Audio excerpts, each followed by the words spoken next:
উম্মতকে আল্লাহ জিজ্ঞেস করবেন, এ নূহের উম্মতেরা, তোমাদের নবী নূহ কি দাওয়াত পৌঁছিয়েছে? নূহের উম্মত বলবে, না আল্লাহ, আমাদের কাছে কোনো সতর্ককারী আসে নাই, কোনো নবী টবি আসে নাই, কোনো দাওয়াতও আমরা পাই নাই, আপনারাও চিনি নাই, জান্নাতও চিনি নাই, জাহান্নামও চিনি নাই। নূহ আলাইহিস সালাম বিপদে পড়ে যাবেন।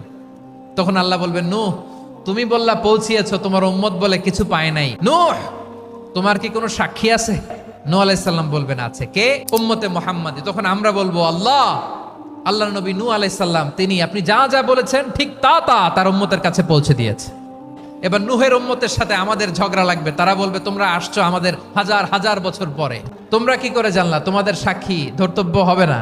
আমরা বলবো, আমাদের কোরআনে তোমাদের নবীর কথা আল্লাহ আমাদেরকে জানিয়েছেন, দিন রাত এক করে তোমাদের কাছে তিনি দাওয়াত পৌঁছেছেন, তোমরা কানের মধ্যে হাত দিয়ে রাখতা, চেহারাটা কাপড় দিয়ে ঢেকে রাখতা, আল্লাহর নবী নূহকে পিটিয়ে ছালা দিয়ে পেঁচিয়ে তোমরা পাহাড়ে রেখে আসতা, সব আমরা জানি।